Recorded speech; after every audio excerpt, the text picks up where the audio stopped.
नमस्कार, आप देख रहे हैं हमारी खास पेशकश कैसा रहेगा नया साल और मैं हूं आपके साथ पुनीता सिंह। नए साल को लेकर हर किसी के जहन में सवाल है। 2023 में दुनिया में क्या होगा, देश की स्थिति कैसी रहेगी, क्या कोरोना फिर से तबाही मचाएगा? आज हम इन्हीं सवालों के जवाब लेकर आए हैं और आपको बताने की कोशिश करेंगे कि ज्योतिष के हिसाब से ये साल कैसा रहने वाला है। इतना ही नहीं, इस खास पेशकश में हम ये भी बताएंगे कि राशि के हिसाब से आपका स्वास्थ्य कैसा रहेगा, आर्थिक स्थिति कैसी रहेगी, रोजगार के कितने अवसर मिलेंगे। हमारे साथ मौजूद हैं जाने माने ज्योतिषाचार्य अशोक वासुदेवा जी। उनसे हम राशि के हिसाब से समझेंगे कि किस राशि के लिए ये साल कैसा रहेगा। बहुत स्वागत है सर इस कार्यक्रम में। नमस्कार। मैं ठीक हूँ सर। तो सबसे पहले कार्यक्रम की शुरुआत करते हैं और यही जानेंगे कि 2023 इस देश के लिए कैसा रहेगा, हमारे भारत के लिए कैसा रहेगा। देखिए, सबसे पहले तो मैं ये आपको थोड़ा सा क्लैरिटी दे दूं जी कि 1 जनवरी 2023 ये ग्रेगोरियन कैलेंडर है, हमारा वैदिक कैलेंडर नहीं है। लेकिन फिर भी हम अपनी वैदिक एस्ट्रोलॉजी में, वैदिक जो हमारा ज्ञान है उसके हिसाब से हम लोग 1 जनवरी 2023 को, क्योंकि हमारे राष्ट्रीय जो जितनी भी तिथियां होती हैं वो इसी ग्रेगोरियन कैलेंडर से चलती हैं और हमारी आपकी डेट ऑफ बर्थ भी उसी से चलती है जी। तो हम उसको विश्व कुंडली के रूप में देखते हैं कि विश्व के अंदर किस तरह की घटनाएं होंगी, किसकी स्थिति में क्या चीज़ होगा। जी। अब अगर 1 जनवरी 2023 की कुंडली को मैं अगर एनालाइज करूं तो रात के 12 बजे उनका दिन बदलता है। हमारा दिन तो सुबह सूर्योदय पे बदलता है, उनका रात को बदलता है। तो 12 बजे बदलूं तो ये समझ लीजिए कि कन्या राशि का उदय हो रहा है वहाँ पर, और जो ग्रहों की स्थिति जो होगी उस समय, केतु का नक्षत्र होगा अश्विनी, मेष राशि में संचार करेगा जी। और राहु के साथ मिलकर के वो चलेगा। और केतु के नक्षत्र के अंदर जब भी चंद्र जाता है, चंद्र बोलते हैं मन सो जाता, चंद्र मात्र कारक का, चंद्र मातृभूमि कारक का, माता का कारक है, मातृभूमि का कारक है, आपके मन का कारक है। आप क्या सोचते हैं जी। आप क्या करते हैं, समझे नहीं। जी। हमारे जितने भी 5 इंद्रियां, 5 ज्ञान इंद्रियों को मिला करके इन सब 10 ही जो हमारे विषय है इनको कंट्रोल करता है हमारा मन, वो चंद्र है। और वो चंद्र किसके साथ है? राहु के साथ बैठा है। जब राहु और चंद्र की युति हो जाएगी तो क्या होगा? व्यक्ति के मन में भ्रम पैदा होंगे।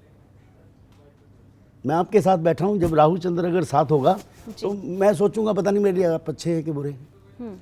तो स्थिति पूरे विश्व के अंदर इसी तरह की होने वाली है आने वाली स्थिति के अंदर जी। दूसरी बात है, मेष राशि के अंदर आने वाले समय में 24 अप्रैल 2023 को राहु महाराज के साथ में गुरु जुड़ जाएगा।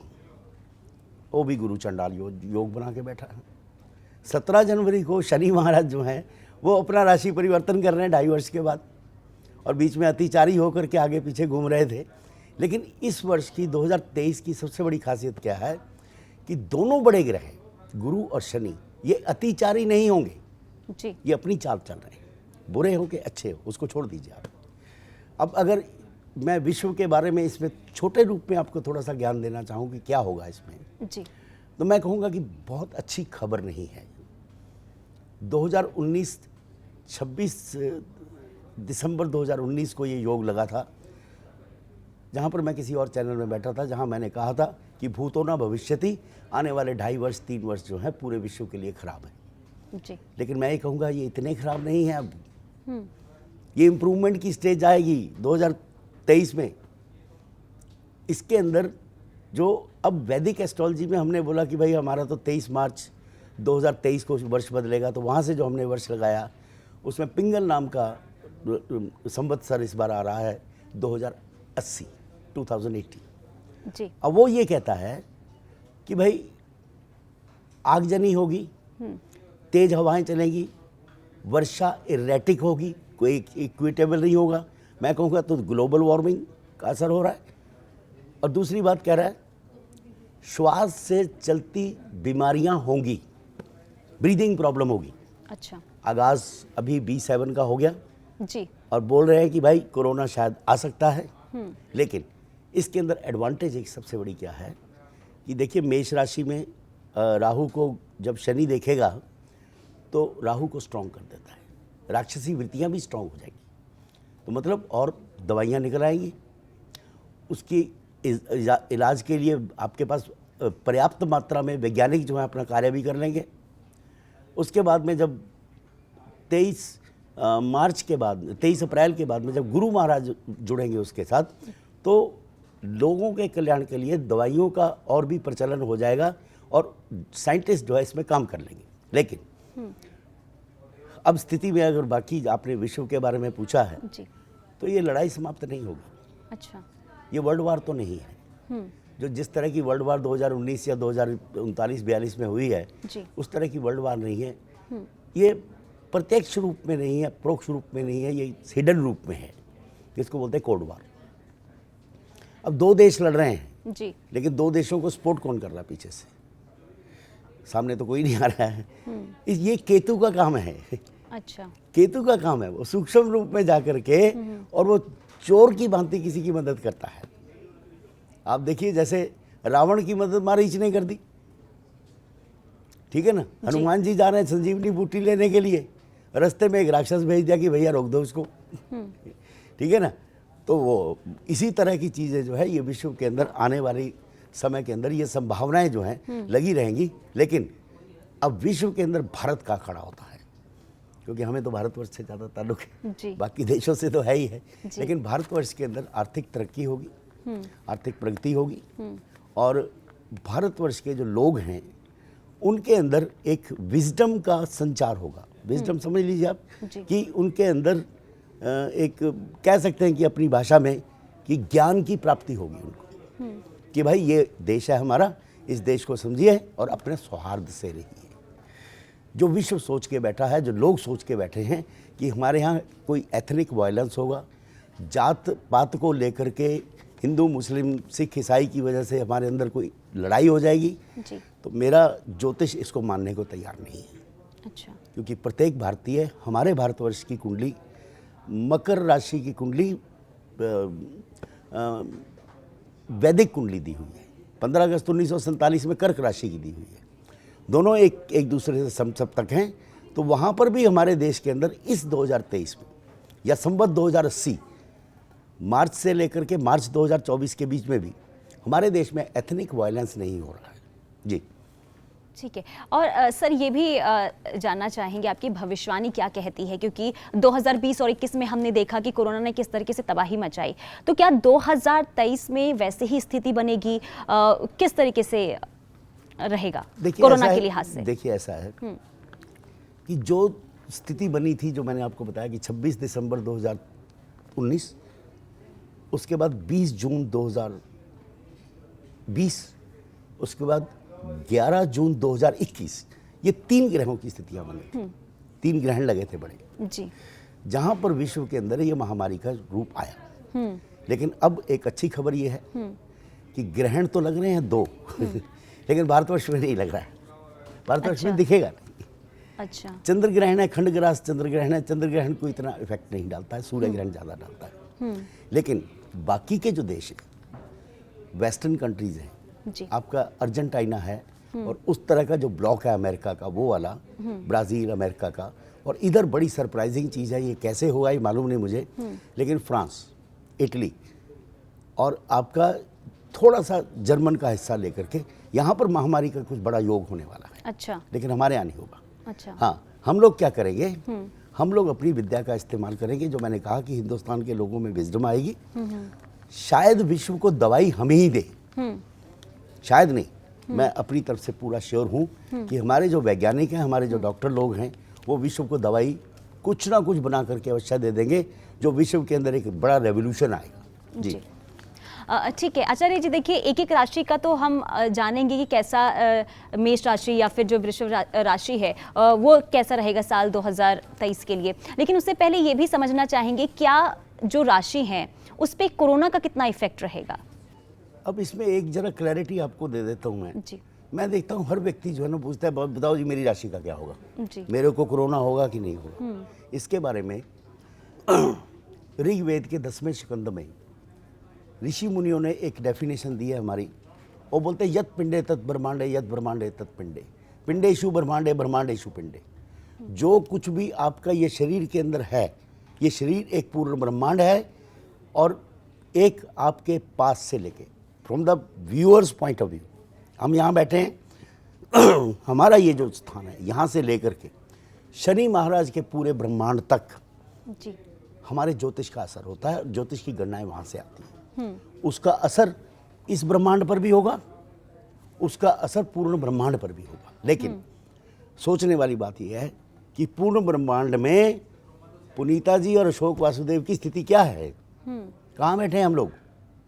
हम लोग एक बिंदु पर बैठे हैं और इसके लिए कृष्ण जी ने गीता के 13वें अध्याय में बोला है कि you are a millionth and the millionth part of the molecule of the whole.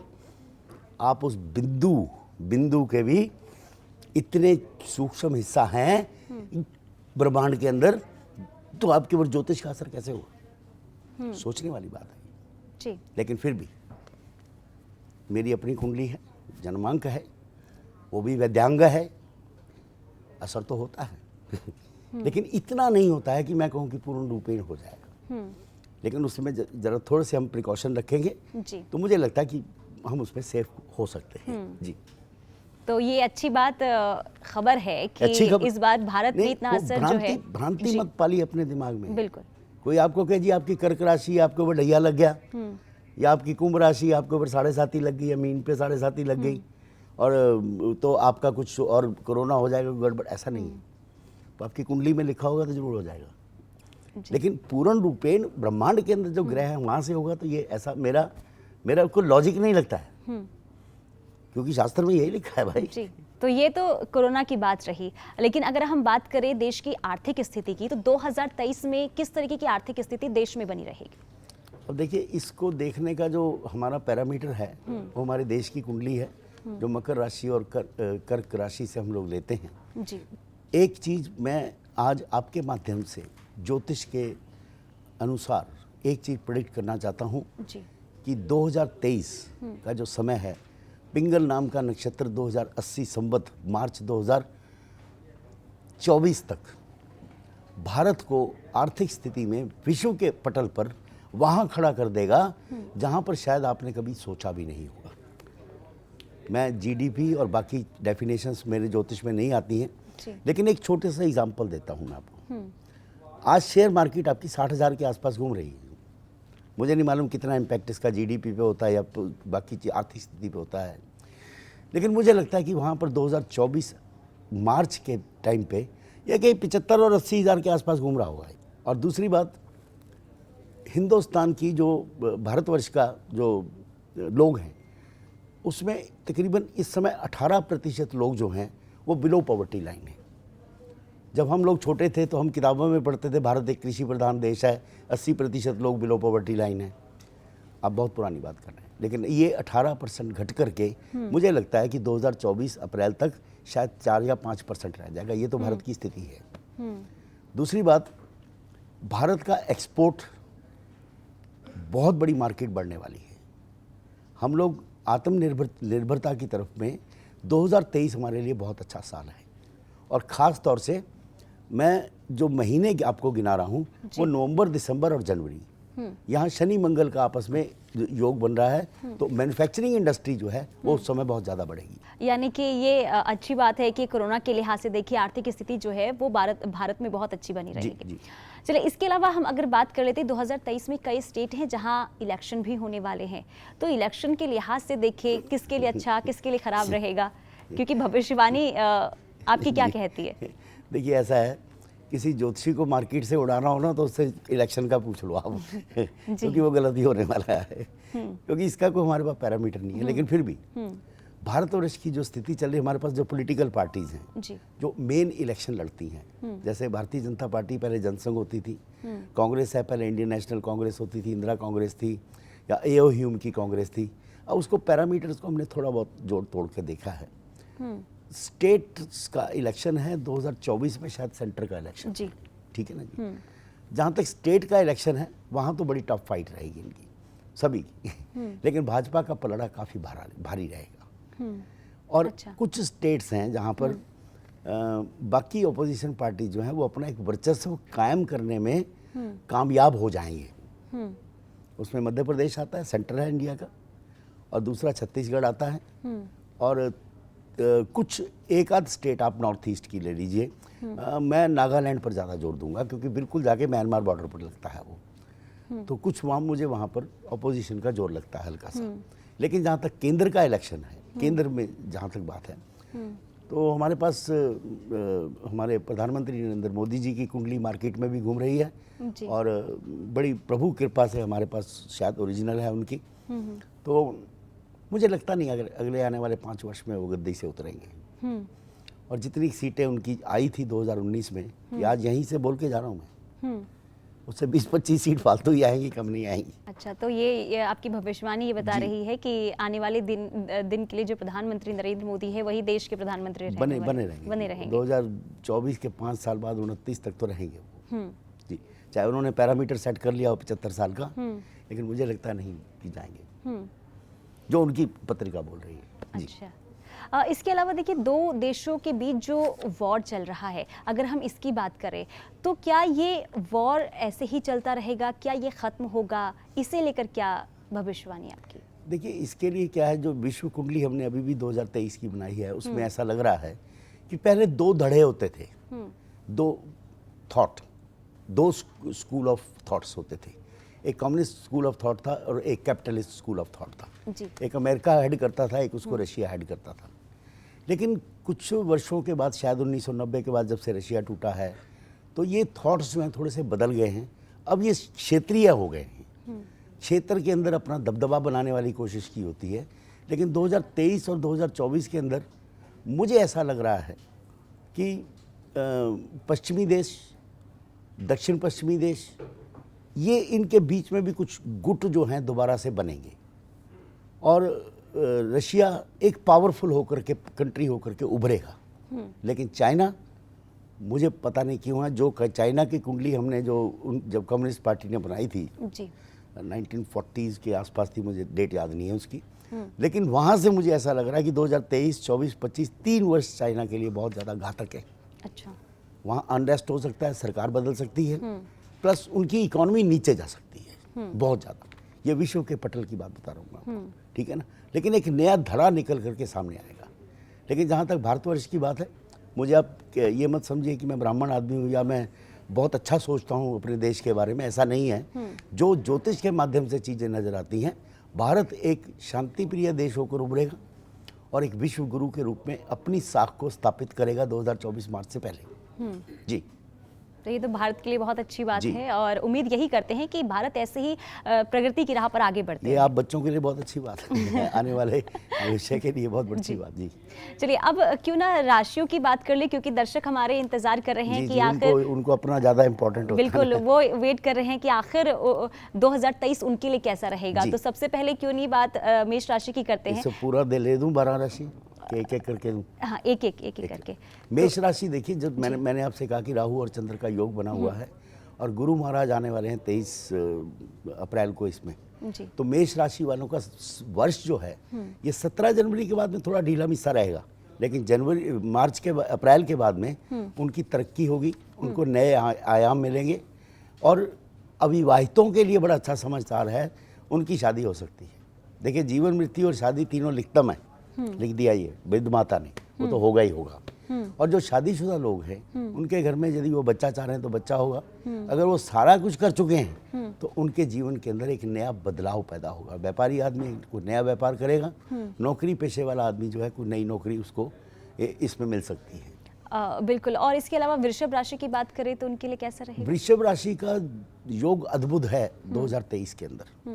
उसका कारण क्या है कि शनि महाराज अपना राशि परिवर्तन करेंगे और वृषभ के लिए शनि जो है ये योग कारक हो जाता है और वो आपका एक्वेरियस में चला जाएगा, कुंभ राशि में चला जाएगा और जो गुरु महाराज है वो मेष राशि में संचार करेंगे और 5 नंबर राशि सिंह राशि, पहले 8 नंबर वृश्चिक और फिर सिंह राशि, 2 राशियां पूर्ण रूप से जागृत रहेंगी। अच्छा। 7वां घर यदि जागृत रहता है तो वो 10वें से 10वां होता है, बिजनेस, व्यापार, नौकरी पेशा, उसमें तरक्की होगी। 4था घर यदि जागृत होता है तो उसके लिए उसका मकान बनेगा, दुकान बढ़ेगा, वाहन आज उसके घर में आएगा और एक अच्छे लोगों से उनकी मुलाकात भी होगी। जी।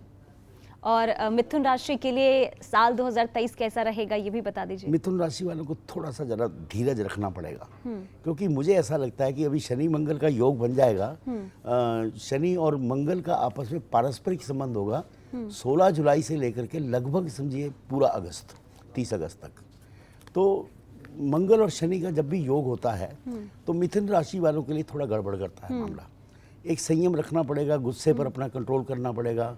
भाई बहन या फिर जहाँ आप काम करते हैं वहाँ के लोगों से आपको सौहार्द और अपना एक अच्छे रिलेशन बना के रखने पड़ेंगे। और जिस समय इस तरह की दशाएं आती हैं ना, आप कितना मर्जी कंट्रोल कर लो, लेकिन दूसरे व्यक्ति के मन पर आपका कंट्रोल नहीं होता है। वो तो कुछ भी कहेगा, लेकिन आपको ये देखना कि मेरा समय ठीक नहीं, आपको थोड़ा संयम रखना पड़ेगा इसमें। तो क्या आचार्य जी कोई उपाय उनके लिए बताएं कि हाँ, नए साल में कुछ मिथुन राशि का स्वामी देखिए बुध है, और 2023 के अंदर जो राजा है वो बुध है जी। और बुध जब राजा होता है तो बुध क्या है, ये आपकी बुद्धि का कारक है, आपकी विजडम का कारक है, आपके मैथमेटिक्स ऑफ लाइफ है ये। It's a mathematics of life जी।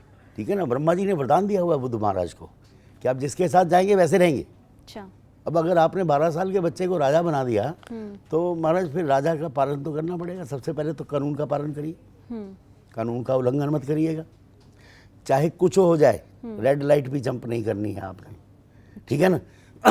अब क्योंकि ये योग शनि महाराज का है जी।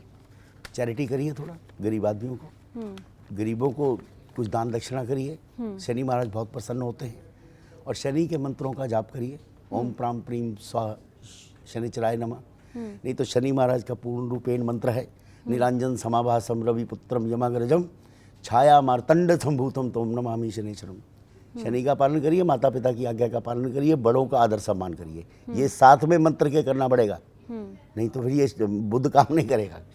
ठीक है, तो ये मिथुन राशि की बात रही। अब बात कर लेते हैं कर्क राशि के लिए भी बता दीजिए। कर्क राशि मैंने आपसे कहा ना, जैसे भारतवर्ष की राशि है 15 अगस्त 1947 की, उसका तो मैंने भविष्य आपको अद्भुत बताया है। अच्छा। अब एक बड़ी अद्भुत सी चीज क्या हो रही है कि कर्क राशि वालों के ऊपर अष्टम का ढैया लग रहा है।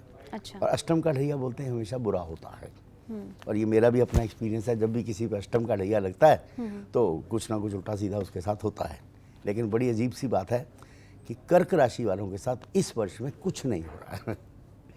उनके लिए अच्छे बिजनेस की अपॉर्चुनिटीज़ आ रही हैं, उनके लिए अच्छा काम धंधा मिल रहा है, उनकी नौकरी में बदलाव हो रहा है, और उनकी विजडम, जिसको बोलते हैं कि अपने हम बुजुर्ग लोग क्या बोलते हैं, अकल आ रही है भाई तुम्हें, आगे आपको दिमाग में आ रहा है कि भाई अब मुझे अच्छा क्या मैं कर सकता हूँ without the guidance of anybody, वो भी हो सकता है। दूसरा, कर्क राशि वालों के लिए एक सबसे बड़ी जो अपॉर्चुनिटी इस समय आ रही है, क्योंकि मैंने देखा नॉर्मली कर्क राशि वालों का ना वैवाहिक जीवन बहुत ज़्यादा डिस्टर्ब रहता है, क्योंकि 7वें घर का स्वामी शनि हो जाता है, तो शनि तो हमेशा डिस्टर्ब करता है जी। तो। लेकिन इस वर्ष के बाद वैवाहिक जीवन में आपको सौहार्द आएगा, उसके लिए कुछ उपाय करना पड़ेगा इनको, जी। ठीक वो है ना। उपाय भी बता दीजिए। उपाय ये है, माँ दुर्गा का पूजन करिए। माँ दुर्गा का पूजन करते समय ये समझ लीजिए कि पूरा जो ब्रह्मांड है ये स्त्री और पुरुष के मिलन से बना हुआ है। अर्धनारीश्वर का अवतार शिव जी ने लिया था।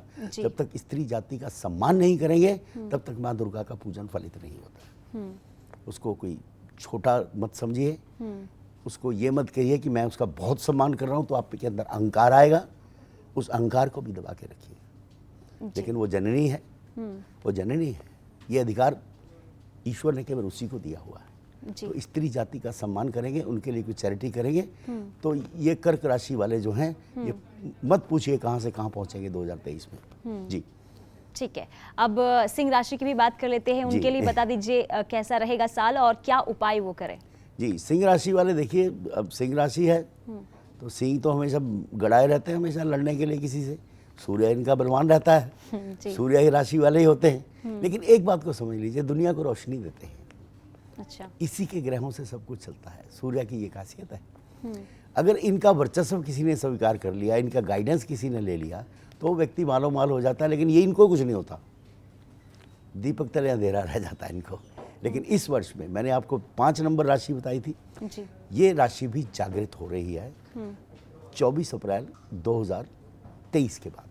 अच्छा। और ये पूर्ण रूप से पूरे आपके दिसंबर तक जागृत रहेगी और दिसंबर तक आपके कारोबार में वृद्धि हो सकती है, लेकिन मेहनत को ज़्यादा करनी पड़ेगी आपको और अपने अहंकार को थोड़ा सा दबा के रखना पड़ेगा। उसके लिए हम क्या बोलते हैं, सूर्य को जल दीजिए, सूर्य को नमस्कार करिए। जी। इसके साथ साथ व्यवहारिक रूप में भी बॉस इज राइट ऑलवेज, इसको मान करके चलिएगा, बड़ा बड़ा ही होता है भाई। और सूर्य को जल दीजिए, सूर्य के गायत्री मंत्र का जाप करिए, आदित्याय विद्महे सहस्त्रकिरणाय धीमहि तन्नो सूर्यः प्रचोदयात्। रोजाना यदि आप सूर्य को जल देंगे तो सूर्य, ये जो सिंह राशि वाले हैं, जातक कभी पीछे मुड़ के नहीं देखेंगे ये। जी ठीक है, और बात अब कर लेते हैं कन्या राशि के लिए भी बता दीजिए आचार्य जी। जी, मैंने आपसे कहा कि 2023 में कन्या राशि ही उदय हो रही है नए वर्ष में। और नव वर्ष कैसा मैंने आपको बताया, उथल पुथल भरा है, ठीक है ना। तो कन्या राशि वालों का जीवन थोड़ा सा उथल पुथल रहेगा। रिलेशनशिप 8 नंबर, तीसरा घर और 12वां घर, देखिए दोनों। और 1 नंबर राशि कहाँ जाती है, आपका 6ठा भाव जाता है, 5वां भाव जाता है। नए काम, रिलेशनशिप और विदेश के टूर, जी। ये भागम भाग जो रहे ना, ये कन्या राशि वालों की लगी रहेगी। अच्छा। अगर आप इंपोर्ट एक्सपोर्ट का व्यापार करते हैं, यू आर वेरी गुड। यदि आप लाइजन का काम करते हैं, you are going to gain. अगर आपका काम सेल्स और मार्केटिंग का है, you are going to be very good. लेकिन अगर आप एक कुर्सी पे बैठ के एडमिनिस्ट्रेटिव काम करते हैं तो आपके लिए परेशानियां तो आएंगी जीवन में, थोड़ा सा चलाएमान रहेगा। करना क्या है, बुध की उच्च राशि है ये, तो बुध की उच्च राशि के लिए आपको क्या करना है, मुझे इसका लॉजिक नहीं मालूम, लेकिन मैंने उपाय करवा के देखे, फायदा होता है। जी। जहाँ कबूतर बैठते हैं ना बहुत सारे, उनको जरा बाजरा डालिए, और कबूतर की जो आवाज़ होती है ना, गुटर गुं करता है, वहाँ आंख बंद करके थोड़ी देर बैठिए और ये सोचिए कि वो नमः शिवाय का जाप कर रहा है, आपकी समस्या का समाधान हो जाएगा। जी। तो कन्या राशि वालों के लिए आचार्य जी ने उपाय भी बताए हैं, आप उन उपायों को कीजिए और जीवन में खुशियां बनी रहेगी। आगे बढ़ते हैं, बात तुला राशि की भी कर लेते हैं, क्योंकि तुला राशि वाले भी इंतजार कर रहे हैं आचार्य जी। उनके बारे में बता दीजिए। तुला राशि वालों को देखिए, सप्तम भाव मेष राशि, लाभस्थान, ये जागृत अवस्था में पड़ा जी इस वर्ष में। तो तुला राशि की इंडिविजुअल कुंडली में बात करता हूँ, यदि कहीं आपकी शनि की महादशा चल रही है और इस तरह का गोचरस्थ आपका गोचर आपको मिलता है शनि और गुरु का, तो आपके जीवन के अंदर एक बड़ा बदलाव आने वाला है। भूतो ना भविष्यति। मैंने देखा है बहुत लोगों को कि एक आदमी नौकरी कर रहा है 20-25 हज़ार 50 हज़ार रुपये महीने की, और अगर इस तरह का गोचर तुला राशि वालों को मिल जाए जहाँ शनि फेवरेबल हो जाए, तो ये समझ लीजिए कि 200-400 करोड़ का आदमी बन जाता है वो। अब मैं आपको थोड़ा बरगलाऊंगा नहीं, क्योंकि इंडिविजुअल कुंडली बहुत ज़्यादा डिपेंड करती है। तुला राशि वाले एक बात का ध्यान रखें, आपका राशि स्वामी शुक्र है और शुक्र इस साल का मंत्री है। बुध राजा है तो शुक्र मंत्री है। अब शुक्राचार्य जी मंत्री होंगे तो कौन है मंत्री आपका?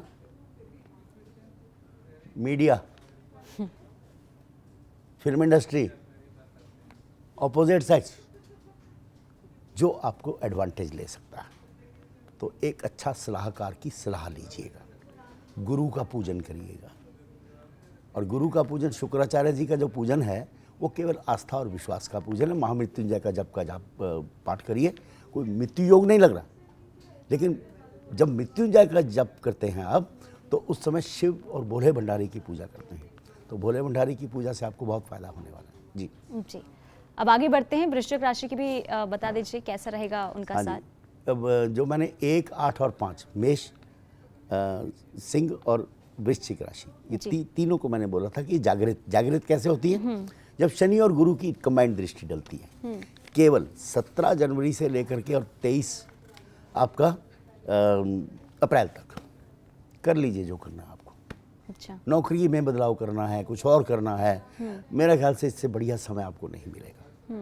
और वृश्चिक राशि वालों की सबसे बड़ी प्रॉब्लम क्या होती है, सोचते बहुत हैं। अच्छा। बहुत डीप थिंकर होते हैं, विश्वास किसी पे करते नहीं हैं। मंगल की राशि है।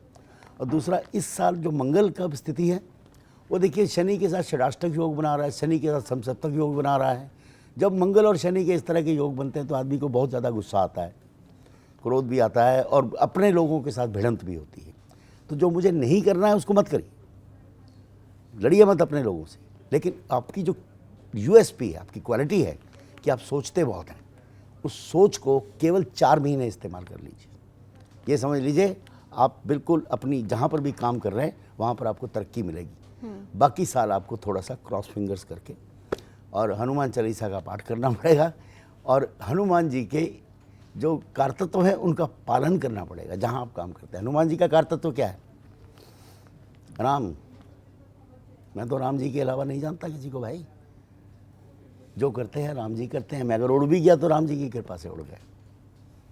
बॉस को जरा फ्लैटरिंग करिए भाई, क्योंकि तारीफ करने से तो ईश्वर नीचे आ जाता है।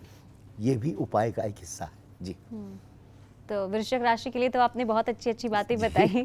फ्लर्टिंग करना है, मक्खन लगाना है बेसिकली बॉस का। भगवान को यही लगाते हैं। कानन कुंडल कुंचित कैसा, हाथ वज्र ध्वजा विराजय, कांधे मूंज नहीं साजा। भगवान का पूजन ही यही है जी। ठीक है, आगे बढ़ते हैं। धनु राशि के लिए भी बता दीजिए आचार्य। धनु राशि वालों ने भैया बहुत कष्ट भोग लिया पिछले 5 वर्षों में। अब आपका समय 17 जनवरी के बाद में अच्छा शुरू हो रहा है। बीमारी ठिमारी जितनी भी है उससे आपको निजात मिल जाएगा और ये अप्रैल के महीने के बाद में आप बिल्कुल निरोग हो जाएंगे। और एक चीज़ और मैं आपको बताना चाहता हूँ कि मंगल जो है ये अभी वक्री स्थिति में चल रहा है और आपके लिए मंगल कारक ग्रह होता है क्योंकि पंचमेश होता है और ये डायरेक्ट हो जाएगा तकरीबन 12 या 13 जनवरी शायद, मेरे को लगता है। ठीक है ना? उसके बाद आपका भूमि से लाभ, ज़मीन जायदाद से लाभ और अगर आप कहीं ज़मीन से रिलेटेड कुछ काम करते हैं तो भी आपको उसके अंदर बहुत फ़ायदा होने वाला है। और एक बात का ध्यान रखिएगा कि गुस्सा मत करिएगा।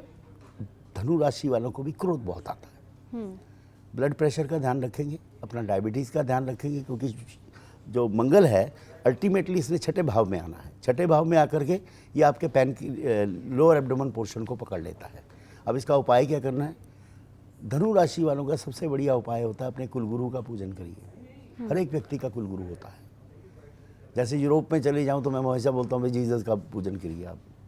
तो ऐसे ही हमारे भी समाज में हर एक घरों में के अंदर कोई कुलगुरु होते हैं, तो उन कुलगुरु का पूजन करिए। जो भी आपकी जो रीत है उसका पालन करें। कुछ बात ज़्यादा लंबा चौड़ा करने की आवश्यकता नहीं होती जी।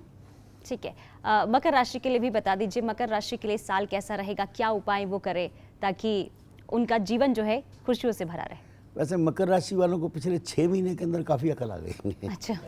They have grown up in wisdom. Reason क्या है? ग्रहों की स्थिति ऐसी रही है। 7.5 का फेज़ निकल रहा है। कुंभ राशि के अंदर अब जाने वाले हैं शनि महाराज, तीसरे फेज़ की 7.5 है। तो मुझे लगता है कि अब आपके लिए सही समय है। वैसे मकर राशि वालों के साथ मेरी एक थोड़ी सी उनके साथ रहता भी है हमेशा कि आप लोग जो है ना अपनी मर्जी बहुत करते हैं, जिद बहुत करते हैं, जिद्दी बहुत है आप एक बात पे अड़ जाते हैं तो आप उसको पूरा करते हैं। तो कृपा करके 2023 में अपनी जिद पे मत तड़िएगा। अपने गुरु की आज्ञा का पालन करिए, किसी से सलाह मशवरा लीजिए, टेक एडवाइस। शनि महाराज का एक कार्तत्व सबसे बड़ा पता क्या है? जो सिंबॉलिक रूप में शनि महाराज का जो चरित्र चित्रण किया गया है, कहते हैं एक बुढ़ा आदमी, he is an old man, जर्जर शरीर है। बुढ़े आदमी का कार्तत्व क्या होता है? किसी की सलाह लेता है, हमेशा सलाह लेगा। सेंस ऑफ इनसिक्योरिटी रहेगी उसमें, मैं करूं कि ना करूं, नहीं करूं तो मैं सलाह लूंगा। तो टेक एडवाइस। और शनि महाराज के जप पाठ तो आप करना ही है, प्लस अगर आप हनुमान चालीसा का पाठ करेंगे, हनुमान जी का पूजन करेंगे, हनुमान जी के कार्तत्वों का पालन करेंगे, मुझे लगता है आपको बहुत फायदा होने वाला है इस साल। आचार्य जी अब आगे बढ़ते हैं, अब कुंभ राशि की भी बात कर लेते हैं क्योंकि वो भी काफी लंबे समय से इंतजार कर रहे हैं, तो उनके लिए भी बता दीजिए। जी, राशि आपकी जरूर सबसे बाद में आती है जी। लेकिन आपके लिए अच्छा समाचार है। शनि महाराज आपके राशि में संचार करेंगे 17 जनवरी 2023 के बाद में 2.5 वर्ष के लिए और अतिचारी नहीं हो रहे हैं, गड़बड़ नहीं हो रही है, गुरु महाराज का पूरा साथ है। थोड़ा बहुत शनि मंगल का षडाष्टक योग या फिर शनि मंगल के समसप्तक योग आपके साथ बनेंगे बीच में, तो उनके जो स्थितियां हैं जैसे जुलाई और अगस्त का महीना, उसके बाद में नवंबर, दिसंबर और जनवरी 3 महीने ये रहे। इन 5 महीनों में ज़रा अपने कोई भी कार्य आप करें तो ज़रा उसको थोड़ा डिले कर दें तो ज़्यादा बेहतर होता है। कहते हैं कोई चीज़ आपके फेवर में नहीं जा रही है ना, आप उसको डिले कर दीजिए थोड़ा सा, क्योंकि कोई पहाड़ नहीं टूट पड़ेगा अगर 2 महीने बाद कर लेंगे तो।